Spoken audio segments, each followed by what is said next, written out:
Hello guys, तो इस video का हमारा टॉपिक है सेक्सुअली ट्रांसमिटेड इन्फेक्शंस एसटीडी। ये वीडियो नंबर 5 है।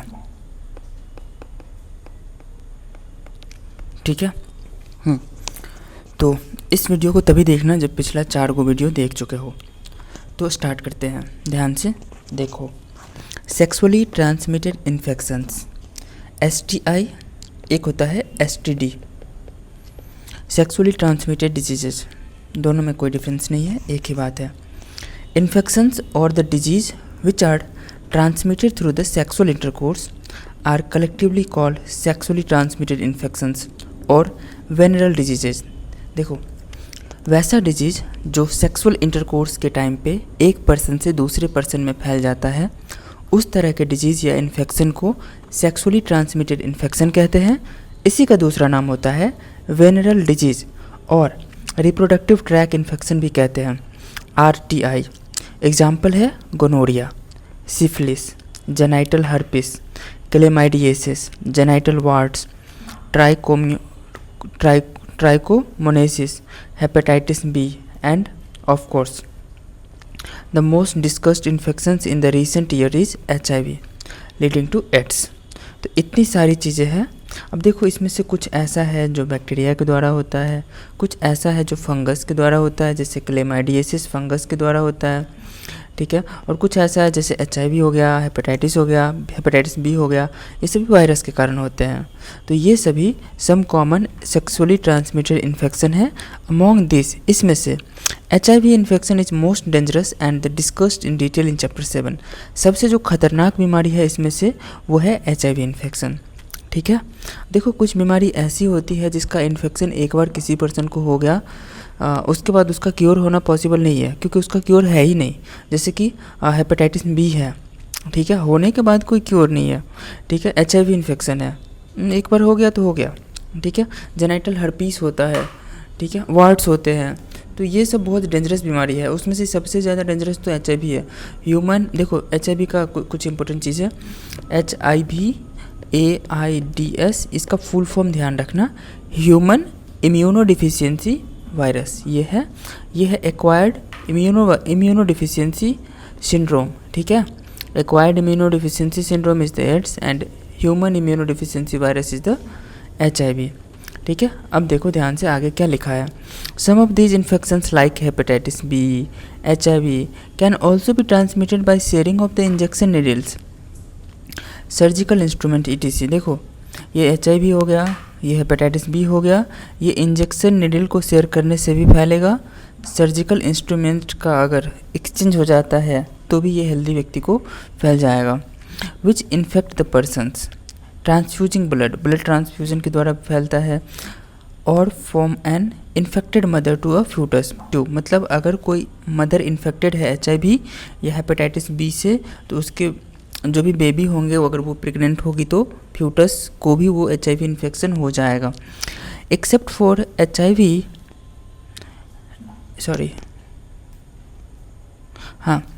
Accept for hepatitis B, genital herpes and HIV infection. याद रखना, ये तीनों बहुत इंपॉर्टेंट है, जेनाइटल हर्पिस, HIV इन्फेक्शन और हेपेटाइटिस बी।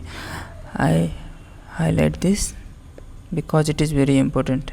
ऐसे एग्जाम में डायरेक्ट आएगा, 4 को ऑप्शन में से ये तीनों रहेगा और एक कोई दूसरा ऑप्शन डाल देगा, ठीक है, और आपसे क्वेश्चन पूछेगा। इस बीमारी को छोड़ करके, कौन कौन छोड़ करके, हेपेटाइटिस बी, इसको लिख लो, हेपेटाइटिस बी, ठीक है। फिर उसके बाद है जेनाइटल हर्पिस और एक है HIV इन्फेक्शन यानी एड्स। ये तीनों को छोड़ करके, ठीक है, क्या कह रहा है, other disease are completely curable detected early and treated properly. देखो, इस तीनों को छोड़ करके अगर कोई दूसरा STD है तो अगर उसका पहले पता लगाया जा सके, मतलब पहले पता चल गया कि बीमारी है, इन्फेक्शन हो गया है, तो उसको ट्रीट किया जा सकता है, उसको ठीक किया जा सकता है। लेकिन अगर ये सब एक बार भी हो गया किसी को तो it can not be curable, no cure, इसका कोई इलाज नहीं है, इस चीज़ को समझो, ठीक है। तो यहाँ पर एक ही चीज़ काम करता है, prevention is better than cure. Early symptoms of the most of the these are the minor and include itching. देखो ये सभी जो डिजीज होते हैं ना सेक्सुअली ट्रांसमिटेड इन्फेक्शन, जिसका शुरुआत का लक्षण होता है ईचिंग होता है, ईचिंग इन जेनिटल पार्ट्स में, फ्लूइड डिस्चार्ज होता है, स्लाइट पेन होता है, थोड़ा थोड़ा दर्द होगा, कुछ स्वेलिंग रहेगा, फूला हुआ रहेगा थोड़ा थोड़ा, ठीक है, इन द जेनाइटल रीजन, ठीक है। इन्फेक्टेड फीमेल में often be the symptomatic asymptomatic and hence, मतलब जो फीमेल होती है ना इन्फेक्टेड, कई बार वो एसिम्टोमेटिक होती है, मतलब फीमेल में इन्फेक्शन हो गया लेकिन उसका कोई लक्षण नहीं आ रहा है, there is no symptoms and hence may remain undetected for long. अब जब कोई सिम्टम ही नहीं है इसकी वजह से वो अनडिटेक्टेड होता है, मतलब उसका पता ही नहीं चलता है ना कि इसको इन्फेक्शन भी हुआ है क्योंकि सिम्टम नहीं आ रहे हैं, ठीक है। एब्सेंस और less significant symptoms in the early stages of the infections and the social stigma attach to the sexually transmitted infections deter in the infections of the person going from timely detection to proper treatment. देखो ध्यान से समझो, इसमें ये कह रहा है कि कम सिम्टम का आना अर्ली स्टेज में इन्फेक्शन और सोशल स्टिग्मा, मतलब सोशल स्टिग्मा का मतलब है अगर कोई जेनाइटल पार्ट में कोई समस्या होती है, ईचिंग होता है या कोई डिस्चार्ज होता है फ्लूइड, तो वो शेयर नहीं करती, ठीक है, मतलब वो शेयर नहीं करते किसी दूसरे से, पेरेंट्स से या डॉक्टर से, ठीक है। तो ये सब भी वजह होता है सेक्सुअली ट्रांसमिटेड इन्फेक्शंस के बहुत ज़्यादा बढ़ जाने के, ठीक है। Debtor infected persons from going timely, मतलब ये सब स्टिग्मा की वजह से वो जल्दी डॉक्टर के पास नहीं जाते, तो जल्दी इन सब बीमारियों का पता नहीं चलता और एक लेटर स्टेज में जाके पता चलता है, बाद में पता चलता है, तब तक उसका क्योर करना मुश्किल होता है, ठीक है। This could be lead to the accomplices letter, ठीक है, मतलब जिसकी वजह से मतलब इसकी वजह से लेटर स्टेज में पहुंचने के बाद कॉम्प्लिकेशन हो जाता है, कॉम्प्लिकेशन मतलब समस्याएं और बढ़ जाती है, ठीक है। Which include the pelvic inflammatory disease, इसको PID बोलते हैं, ठीक है, पेल्विक इन्फ्लामेटरी डिजीज, मतलब लंबे समय तक कोई सेक्सुअली ट्रांसमिटेड इन्फेक्शन है ना, तो उसकी वजह से पेल्विस में इन्फ्लामेशन हो जाता है, पेल्विक इन्फ्लामेटरी डिजीज हो जाता है, ठीक है। एबॉर्शन भी हो जाता है, एबॉर्शन मतलब बच्चे ठहरते नहीं हैं, बच्चे गिर जाते हैं।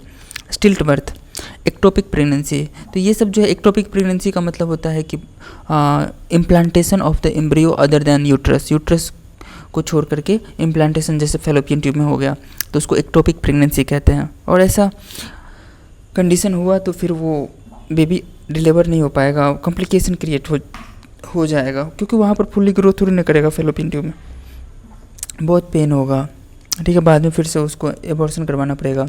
इनफर्टिलिटी और even the cancer of the reproductive tract, इससे इनफर्टिलिटी हो सकता है, लंबे समय तक कोई भी सेक्सुअली ट्रांसमिटेड इन्फेक्शन रहे तो उससे इनफर्टिलिटी हो जाता है, ठीक है। इनफर्टिलिटी मतलब कि उसको फिर बच्चे नहीं होंगे, और रिप्रोडक्टिव ट्रैक में कैंसर हो सकता है।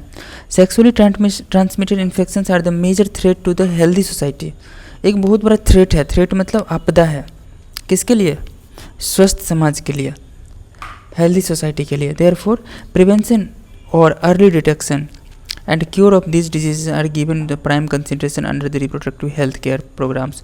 इसीलिए, ठीक है, प्रिवेंशन मतलब बीमारियों से बचाव, और अर्ली डिटेक्शन मतलब कि अगर थोड़ा भी कुछ है तो शुरुआत में पता चल जाए तो वो आसानी से ठीक हो सकता है। तो अर्ली डिटेक्शन और प्रिवेंशन हेल्दी सोसाइटी के लिए बहुत ज़रूरी है, ठीक है। आगे देखना, though all persons are vulnerable to disease infections their indicates the report of the very high among. देखो इसीलिए सभी लोग, मैक्सिमम लोग इसके वनरेबल है, मतलब किसी को भी हो सकता है इन्फेक्शन, ठीक है, लेकिन जो सबसे ज़्यादा हाई होने के चांसेस होते हैं ना, किस एज ग्रुप के बच्चे को होता है, तो 15 से 24 साल है, 15 to 20 ईयर्स के एज ग्रुप के जो भी पर्सन होते हैं उसमें सबसे ज़्यादा इन्फेक्शन के चांसेस देखने को मिलते हैं। The age group of which you also belong, मतलब ये 15 से 24 साल का वो एज ग्रुप है जिसमें तुम भी बिलोंग करते हो, ठीक है। और इनफैक्ट 12th के बच्चे तो इसी के बीच में आते हैं ना, अलॉन्ग दिस बिलोंग। हाँ, there is no reason for the panic. देखो अगर ये इन्फेक्शन किसी को हो गया तो पैनिक होने की कोई ज़रूरत नहीं है, प्रिवेंशन इज़ पॉसिबल, इसका बचाव है, ठीक है। One should be free of these infections by following the simple principles. देखो अगर किसी को नहीं हुआ है तो उनको इन सभी चीज़ों का ध्यान रखना चाहिए, सावधानी रखनी चाहिए, ठीक है। 3 यहाँ पर दिया हुआ है, क्या क्या है ध्यान से सुनो। Avoid sex with unknown partners and multiple partners. देखो मल्टीपल पार्टनर तुम्हारे लाइफ में होनी नहीं चाहिए, इसको तो हटा ही दो, ठीक है। और अननोन नहीं होना चाहिए, ठीक है, मतलब स्ट्रिक्टली नहीं होना चाहिए ऐसा, ठीक है। Avoid sex with unknown partners and multiple partners, नहीं होना चाहिए ऐसा, ठीक है। हाँ, दूसरे के साथ सेक्सुअल एक्ट होना ही नहीं चाहिए, इंटरकोर्स होना ही नहीं चाहिए, नेवर इन योर लाइफ। ठीक है, there is only single person. खैर छोड़ो, यहाँ पर ये लिखा हुआ है, हमको समझ में आ गया। Always try to use the condoms during the coitus. ठीक है, क्वाइटस के दौरान कॉन्डम्स का इस्तेमाल करना चाहिए। ठीक है, उससे 2 फ़ायदे होते हैं। पहला है कि यह प्रेगनेंसी को अवॉइड करता है, दूसरा फ़ायदा ये है कि एसटीडी नहीं होता उससे, वो भी प्रिवेंट करता है। इन केस ऑफ डाउट, मतलब अगर किसी को ऐसा लग रहा है कि उसको एसटीडी हो गया है या एसटीआई हो गया है, one should go to the qualified doctor, तो उसे तुरंत डॉक्टर के पास जाना चाहिए for early detection and get complete treatment if diagnosed with the infection. ठीक है, तो अगर किसी को ऐसा लग रहा है, डाउट हो रहा है कि उसको एसटीआई है, तो उसको डॉक्टर के पास तुरंत जाना चाहिए ताकि उस बीमारी का तुरंत पता चल सके और बेटर तरीके से डायग्नोस होके पता लगा के इलाज किया जा सके। ठीक है, हाँ, आई थिंक आपको ये समझ में आया होगा। और नेक्स्ट टॉपिक इज, बस थोड़ा सा और है, उसके बाद हमारा चैप्टर खत्म हो जाएगा। नेक्स्ट टॉपिक है हमारा infertility. I will discuss this in the next video. Thank you, bye bye.